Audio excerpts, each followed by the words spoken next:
Вся татарская история в одном подкасте. Лекторий «Миллиард татар». Научная монография — это не та тема, которая привлекает много людей и такое широкое внимание, но тем не менее очень рад, что вы выбрали время прийти на нашу презентацию. Во-вторых, еще раз я хотел бы поблагодарить, во-первых, Татмедиа за освещение этой темы и постоянное сотрудничество, и татарское книжное издательство, благодаря которому эта книга вышла. И в первую очередь редактора этой книги Лейсан Завдатовной Аминуллиной. Во многом благодаря редактору получаются книги. Как это ни странно звучит, каждый автор думает, что он пишет, создает книгу, но на самом деле огромная роль при этом принадлежит редактору, который вычитывает все огрехи, замечает, что автор где ошибся, где неправильно что-то сказал, где есть повторы, подбирает иллюстрации, работает с художником. В общем, вся черновая работа в издательстве лежит на редакторе. И залог успеха книги, и я очень рад, что у меня был такой редактор, с которым мы сотрудничаем. И здесь уже было сказано, что эта книга планировалась вообще как большой толстый однотомник такой. Но издательство, в общем, настаивало, что лучше разделить, и раз такая тема, то надо попробовать все-таки сначала один том, потом второй издать. Поэтому вот получилось так, что вторая часть выйдет, она уже готова, фактически сейчас уже последние штрихи в издательстве решаются, и она будет посвящена военному делу Золотой Орды и Казанскому ханству и татарских государств. Но есть еще один момент. Есть еще одна книга, которая у нас в планах. Она посвящена, небольшая иллюстрированная книга большого объема, посвященная Волжской Булгарии. Такая новая серия, которая открывает издательство. Так что у нас большие планы, и я думаю, что мы еще не раз будем с вами встречаться. Что касается, собственно, темы военного дела, была написана недавно, но когда меня спрашивают, сколько вы писали эту книгу, я говорю, что последние полгода, но при этом всю свою научную карьеру. И действительно, она выросла из кандидатской диссертации, причем получилось так, что она выросла, и когда была готова вся работа, то один из моих оппонентов, Миркасым Усманов, он говорит, мол, такая тема поднята, что давайте на ученом совете сразу докторскую присвоим, что 2 раза вставать. Но как-то ученый совет не решился. Это в 96-м году. Но перед этим были и серьезные сложности при подготовке, вообще обретении этой темы. Дело в том, что, как и всякие юноши, я тоже читал разную романтическую литературу, в том числе и Вальтера Скотта, Дюма, и, соответственно, заинтересовался, заболел вот этой самой военной темой. Но при этом, на удивление, оказалось, что литературы по военному делу разных народов вообще очень мало, а уж по истории татарского военного дела вообще нет. И я подумал, что, надо же как-то эту тему развивать, изучать. Но когда учился в университете, то профессор Халиков там мне, как-то не очень ее как-то хотел давать. Представлял, что есть большие сложности, в том числе политического плана. И это потом все-таки я его уговорил, стал работать с Анатолием Николаевичем Кирпичниковым, который является мэтром изучения военного дела, можно сказать, человек такого мирового уровня оружиевед, который, собственно, создал все отечественное научное оружиеведение. И его труды вот систематическое изложение этой темы, они стали основой и для моих, собственно, трудов. Но когда, эту тему утверждали на ученом совете и ИАЛИ еще, это вообще страшно сказать, еще, в 1984 году, то вдруг ученый совет, в общем, встал и раздались голоса, что вообще, эту тему давать нельзя, что мы, татары, народ очень мирный, ну, там, земледельцы, ну, в лучшем случае купцы какие-то, торговцы.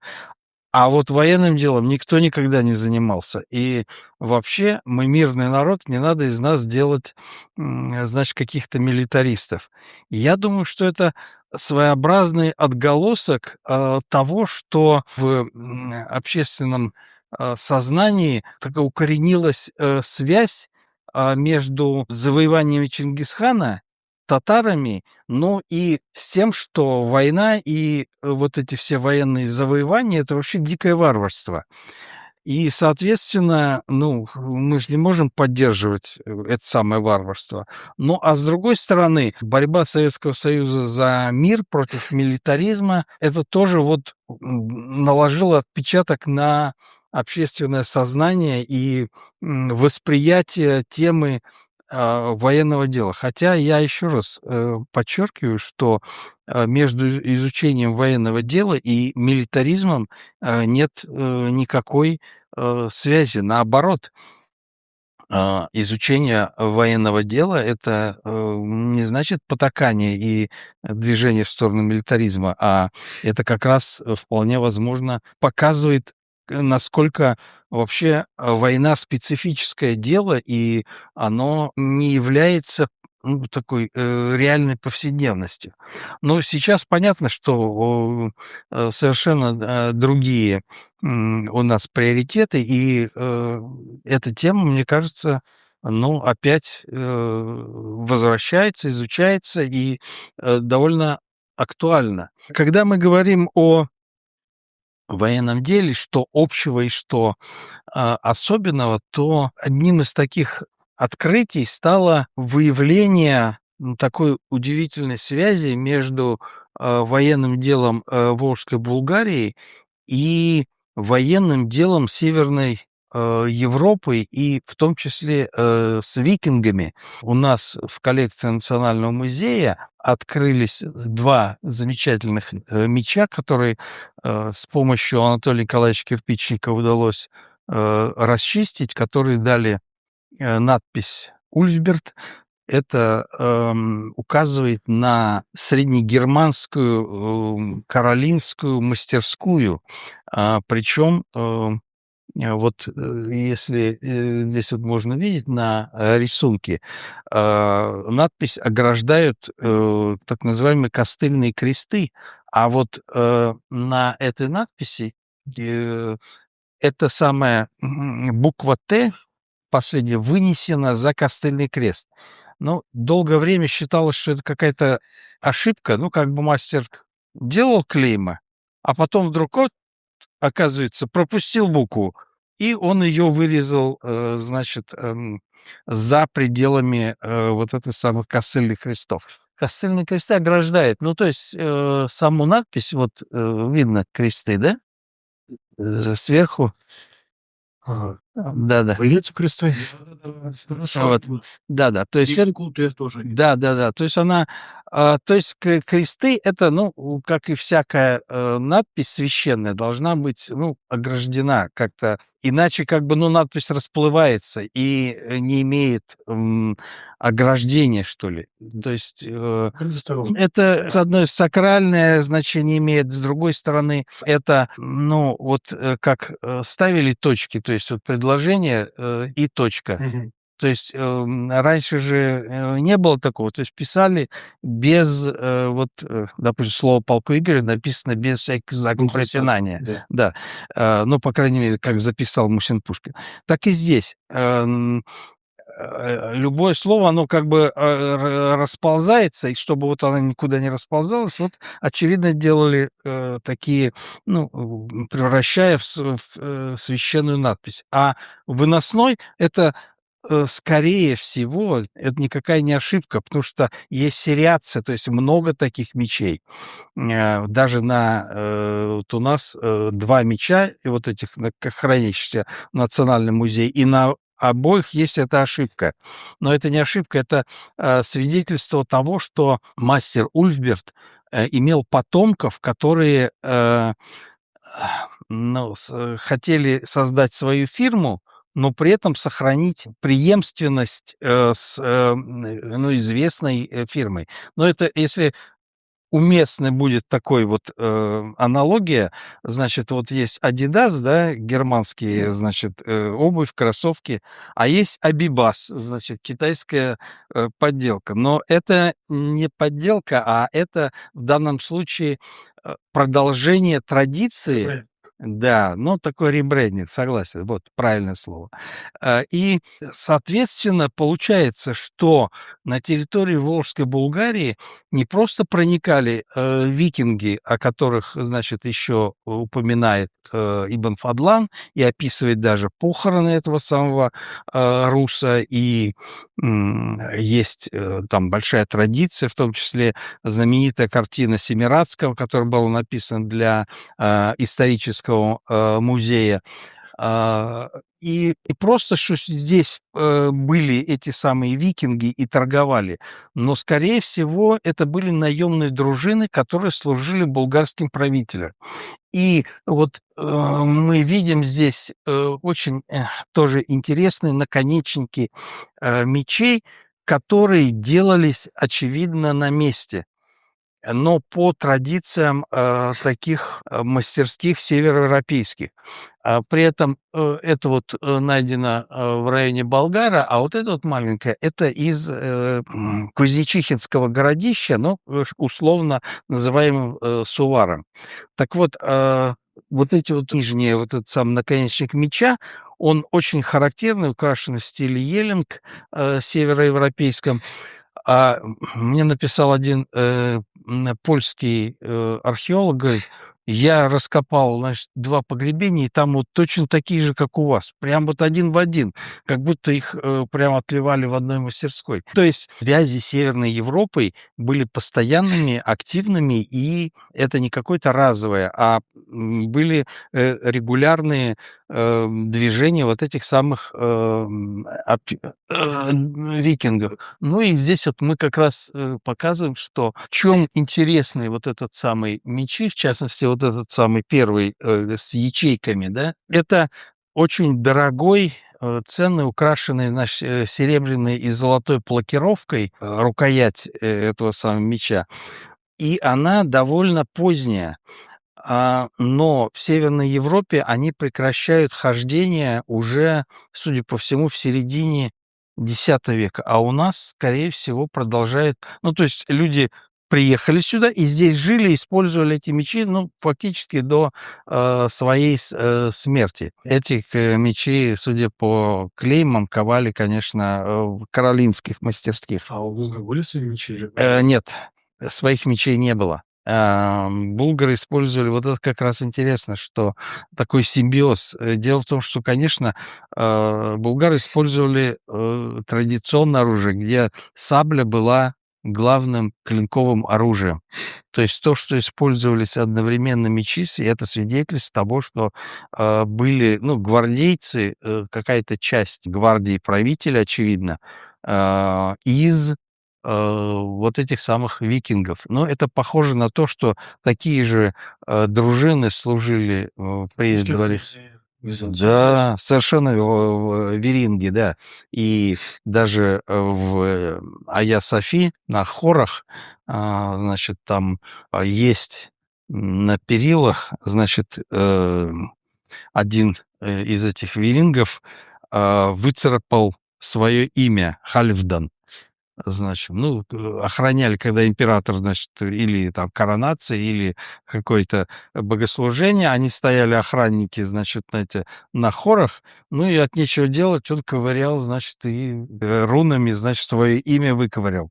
Сейчас, к сожалению, после того, как Айя София опять превратили, значит, в мечеть, требует чуть ли не $1000, чтобы подняться на эти хоры, но я в свое время, значит, успел там побывать и сфотографировал эту самую надпись. Так вот, эти викинги, они, судя по всему, оставили здесь более значительный след, чем даже нам кажется, и связь с вот, чем нам кажется. Вот это топорик, который ныне хранится в историческом музее в Москве, но он, судя по, значит, описанию, он попал туда, был куплен на Нижегородской ярмарке, но купец, который его продавал, он сказал, что привез его из окрестностей Белярска. Ну, то есть, скорее всего, это, значит, находка из Белярска. Что здесь поразительного? Ну, во-первых, вот это вот перевернутый знак вот это на щековицах топора, такой буква А, но на самом деле это перевернутая буква А, и в рунах тюркских это знак, обозначающий, ну, звук, букву Б. Ну, понятно, что это, скорее всего, слово «булгар». И такие же клеймы встречаются и на монетах, например, Алмыша и его потомков, на керамике, ну и много где.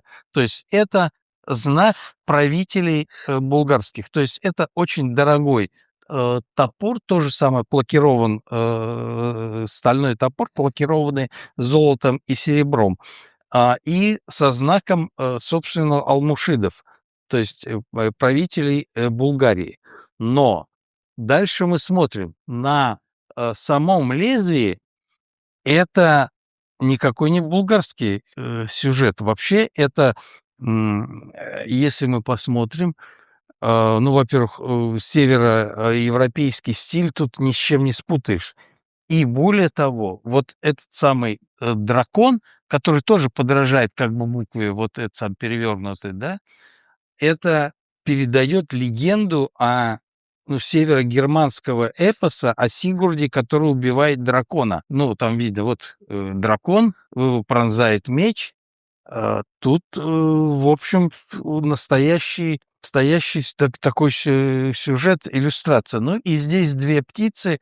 Это тоже такой благопожелательный, но более распространенный символ, но часто встречающийся в разных культурах, в том числе и, ну, есть и в мусульманских странах и так далее.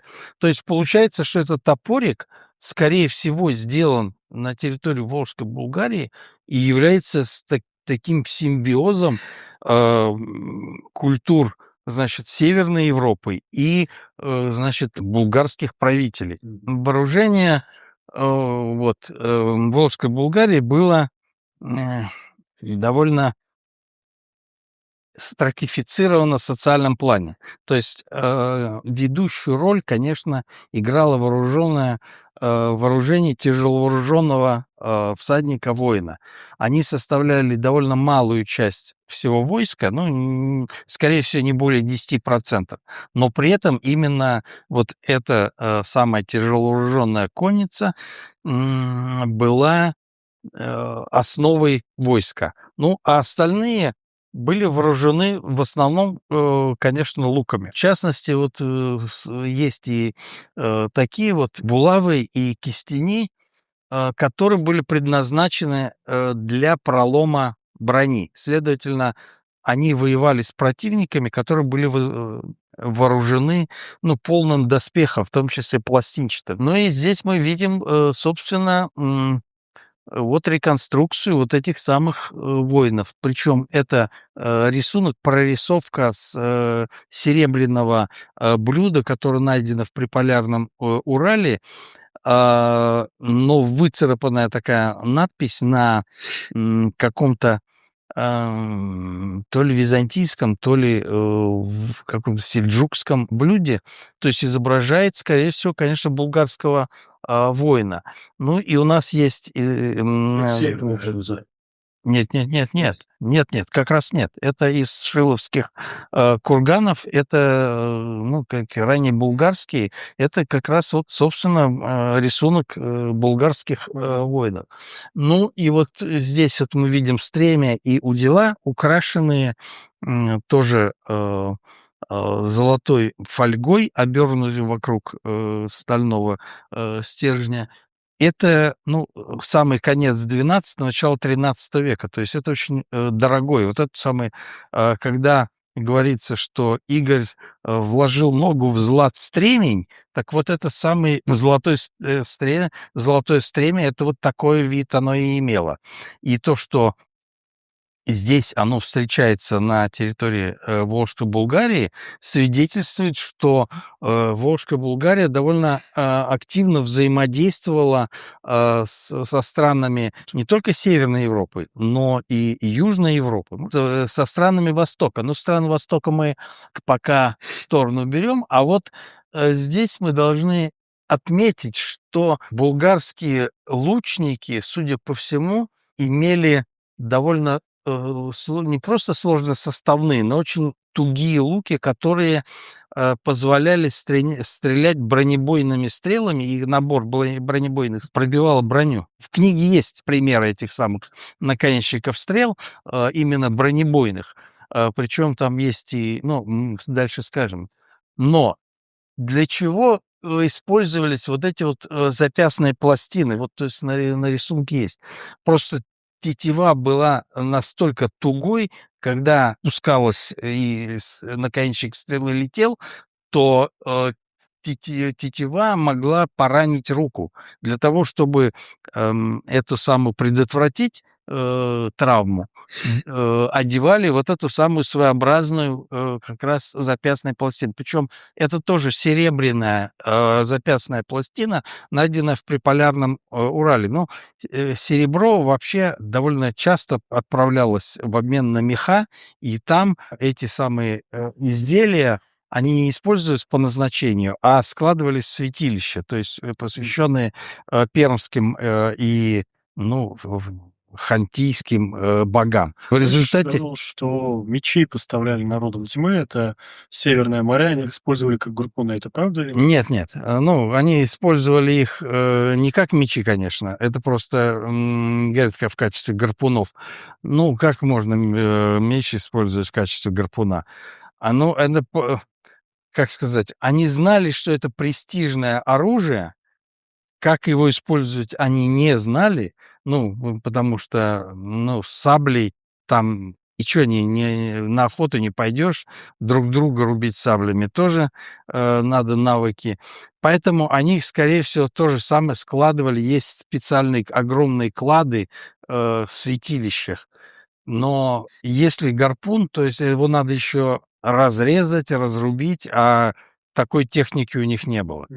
Поэтому это, ну, просто восточные авторы, в частности, Аль-Гарнати, который описывает это, они просто не могли понять, зачем этим народам севера сабли и для чего они их могли использовать. И есть еще связи с Востоком. Это лицевая защитная маска, которая использовалась вместе очень со специфичным сфероконическим шлемом. Истоки этого находятся на Ближнем Востоке.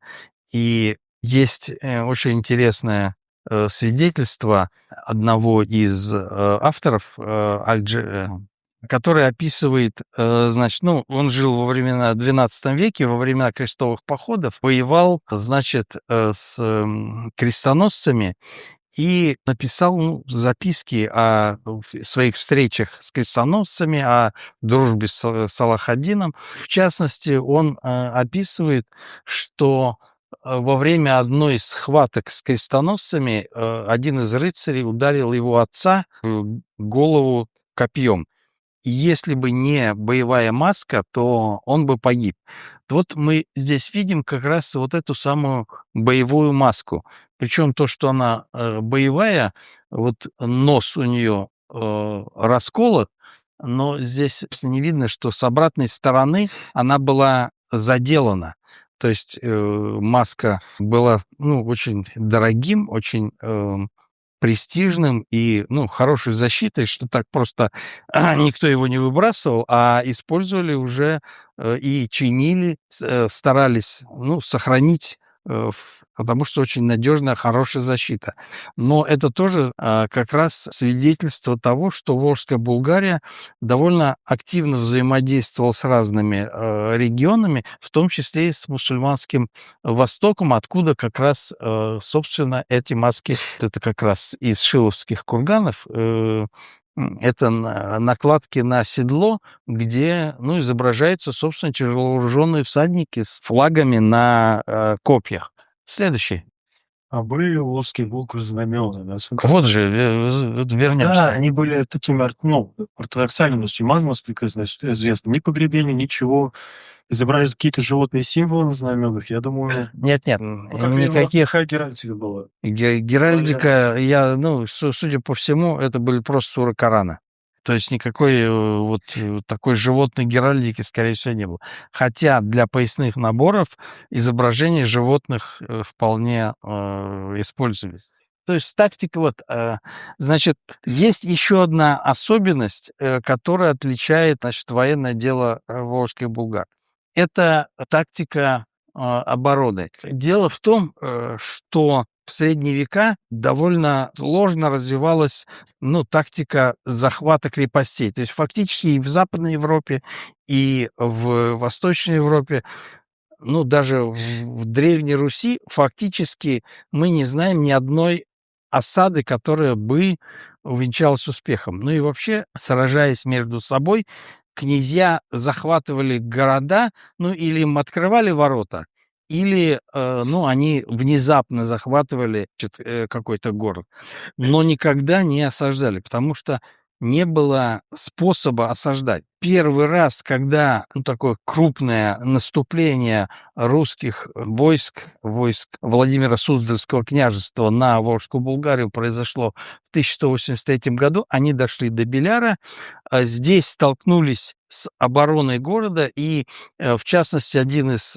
князей, Изяслав Переяславский, был убит под стенами города, поскольку ему попала стрела через броню, пробила броню, и он погиб. И в целом, ну, после этого князья стояли неделю и не могли взять город, и вынуждены были уйти. А как же вот эти сцены фильма, все бегут с лестницами, тут толпа накидывается. Но это уже более позднее время. В домонгольской не было никаких там лестниц, никаких. Вот. А почему не было? Вот если мы посмотрим многочастные структуры обороны, то увидим, что булгарские городища были довольно защищены современно для своего времени. В чем тут тактика эта? То есть каждое следующее укрепление выше предыдущего. То есть когда противник наступает к стене, то есть он подвергается обстрелу, в том числе и с помощью камнеметных машин, и стрелометов со стороны, ну, в данном случае, 3 укреплений, откуда противник обстреливается. А сами нападавшие могли обстреливать только, ну, первую часть укреплений. И если они брали их даже, то следующие укрепления, ну, становились, ну, потери такие большие, что, в общем, стал вопрос о дальнейшей штурме. Ну и, в частности, то, что была пробита броня стрелой, скорее всего, это не просто из лука, потому что, ну, все-таки из лука сложно было на дальнем расстоянии пробить броню. А вот с помощью стреломета, какого-то станкового арбалета вполне возможно. И есть довольно крупные наконечники стрел, в том числе на территории Булгарии были найдены, и в книге я как раз описываю. Они, ну, некоторые весили до там 100-150 грамм, то есть это, ну, такой крупный наконечник, который, конечно, из лука запустить было очень сложно. А вот с помощью стреломета как раз вполне возможно. И это дало возможность булгарам организовать вот эту самую систему обороны городов, которая смогла выдержать натиск не только Владимира Суздальских князей, но и 13 лет противостоять наступлению, собственно, монгольской армии. только напряжение всех, так сказать, сил, только когда собрались все чингизиды, собрали объединенную армию, только после этого они смогли разгромить Волжскую Булгарию. Уже одно это свидетельствует, что уровень развития войска, системы обороны был на довольно высоком уровне Волжской Булгарии. Есть ли свидетельство об осадах, условно, волжские булгары кого-нибудь осаждали? Да, Кого? они захватывали Муром, но там непонятно, был ли штурм. Захватывали Суздаль, осаждали Ярославль. Разные годы. Ярославль они осаждали, но не взяли, а Суздаль и Муром захватили. Но это набеги на города, и, скорее всего, это не полномерная осада, а именно внезапный штурм. Вот как в летописях пишется, наездом взяли город. То есть быстрым натиском. Буквально. То есть планомерная и мощная осада появляется войсками монгольских ханов. Вот у них это была тактика отработана до мелочей, и поэтому так довольно легко они брали практически все города, к которым подступали. Какая у них была тактика? То есть, конечно, это тема следующей книги. Но здесь... Но, значит, во-первых, они окружали полностью город, ставили машины, значит, это так называемые, ну, манджаники или по-европейски требуше, которые метали камни, в том числе и зажигательные снаряды, разбивали ворота, стены, и после этого почти день они обстреливали непрерывно. И самое главное, что старались сбить верхнюю часть укреплений, где укрывались стрелки. Сбивая вот эти самые защиту, они не давали лучникам выйти на стены, а сами, ну, подавляли. Вот после этого в проломы или с помощью лестниц забирались на стену, открывали ворота и врывались в город. То есть вот такая тактика была использована, ну, и детально описана при взятии, например, Владимира, ну, и, ну, крупнейшего города северо-восточной Руси. То есть его взяли за 3 дня. То есть один день окружили, один день обстреливали, а на третий день штурмом взяли город. То есть, ну, примерно, ну, чуть дольше, но тот же самый Киев был взят. Но не только европейские крепости тоже не устояли. То есть и те, которые осаждали монголы, тот же Эстергом, например, в Венгрии, то есть точно так же. То есть это была, ну, еще раз говорю, для Европы штурм, прямой штурм был невозможен, потому что рыцарей было мало, гибель каждого — это очень довольно серьезная потеря, и никто не хотел рисковать. А здесь монгольские войска могли использовать, ну, в том числе большую массу тяжеловооруженных воинов для даже таких осад. Мгм. Зашли к интересной теме. Вот в Европе были рыцари, а у булгар было что-то подобное?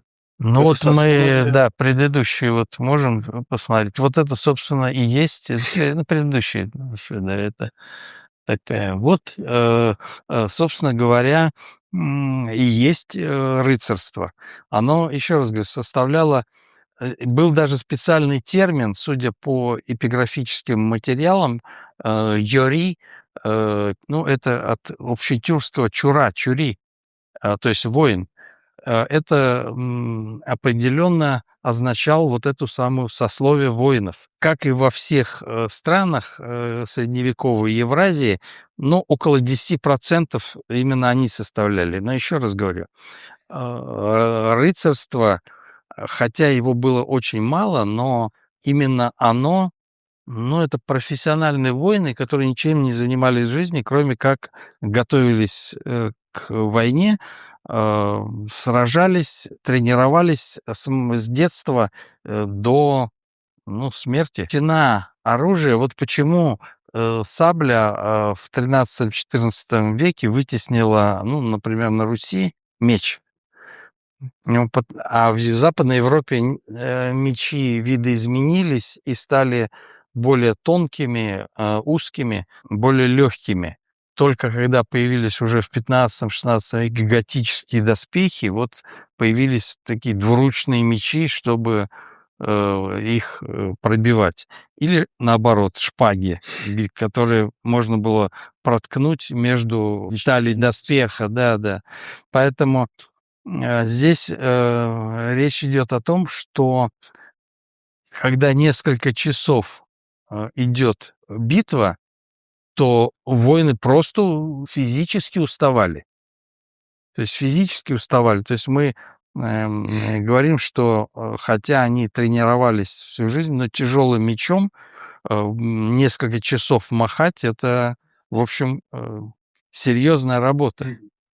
Поэтому тяжесть доспеха, а сабля давала тот же эффект при меньшей массе и большей легкости клинка. Вот. Да, ответим на вопрос.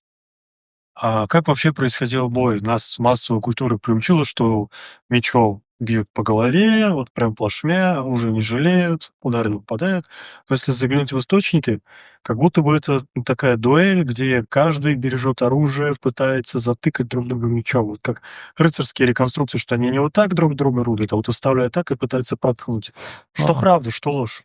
Ну, я-то как раз всякая голливудщина, что, ну, во-первых, сразу, что там мечи как-то висят и сейчас изображают уже и европейских рыцарей, ну, ладно бы просто в фэнтези-фильмах, но и даже в фильмах, ну, вроде серьезных, например, вот фильм «Поединок», да, там вроде, ну, на реальных событиях, о реальных людях, время эпохи Столетней войны, о которой все известно.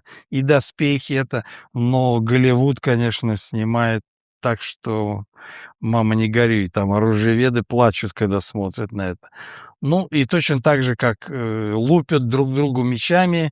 Еще раз говорю, каждый меч — это, ну, ценой, ну, можно было стадо коров купить или там несколько рабынь и рабов. То есть это дорогое оружие. Ну, по-нашему это как «Мерседес», значит, примерно. Ну, и такой же ценностью. И что, на нем, значит, биться о другой «Мерседес». То же самое меч. Он не предназначен был для того, чтобы бить по такому же стальному клинку. Ну вот, чтобы понять, как это, возьмите там хозяйственный нож и ударьте, значит, этот нож друг о дружку. И посмотрите, сколько зазубрин будет через какое-то время. Ну, просто потом приходится затачивать, но меч тогда получается весь такими волнообразными зазубринами. Поэтому, скорее всего, удар наносился, ну, так, чтобы уже не по другому мечу, а чтобы разрубить противника. Есть очень интересно, был раскопан еще в начале 20 века на Готланде могильник возле города Висбю, где сражались, ну, тевтонские рыцари сражались с местным ополчением. И его разгромили вообще сразу. И люди, которые, значит, погибли в этом сражении, их свалили в братскую могилу. И потом раскопали эту братскую могилу. И одним из самых интересных моментов — это, ну, какие раны были нанесены. Но там чудовищный череп в кольчужном доспехе Хауберке был разрублен поперечным ударом меча. То есть одним ударом просто снесен и разрезана кольчужная эта самая То есть броня. оружие для коня, то есть верхом. Не для... Нет, это там в основном пехотинцы, скорее всего, сражались. То есть нет, это просто или там были отрублены ноги одним ударом, значит, отрублена нога. Ну, то есть показывает, никто не бил, допустим, по доспеху. Там сохранились люди, значит, в полном доспехе, но, то есть с разрубленным плечом. То есть никто не рубил доспех, как показывают нас в фильмах, что там тычут в доспех или бьют, значит, по этому доспеху. Ничего подобного. То есть удары были очень расчетливые, скорее всего, значит, ну, наносился... То есть противник промахивался, а ты в это время его рубил. Ну, есть прекрасный фильм Акиры Куросавы «Семь самураев», где все это просто детально показано, как вообще происходят поединки. И там, ну, когда идет вот реальный этот бой, там он как раз показывает, что никто не бил меч, а другой меч. Ну, просто это самое уворачивался и после этого наносил свой удар. А если вдруг, значит, ну, как бы на тебя летит, знаешь, клинок, и тебе надо защититься, то мечом хотя бы защищались не лезвием, а ставили, значит, ну, боковую поверхность. Ближе к гарде. Ну, и боковой поверхностью, чтобы, ну, вот так удар, чтобы не сделать зазубрину на своем клинке. Понятно, что это могло расколоть, но да, жизнь дороже, но и тем самым спасался этот клинок. То есть здесь мы на наших материалах мы этого не видим, но хотя вот на защитных доспехах, вот я говорю, вот видно, например, что маска была пробита, то есть каким-то ударом, скорее всего. Но, тем не менее, противник остался, владелец маски в живых, судя по всему, и пытался ее исправить. Так что вот сами различные фехтовальные приемы очень важны, но исход боя решался стрелометанием, и после того, как противник дрогнул, начинал отступать или, наоборот, пытался атаковать, его встречал, ну, клин тяжеловооруженных всадников с копьями наперевес. И сосредоточенный удар вот этой самой кавалерии и решал исход, собственно, сражения. И надо подчеркнуть еще один момент.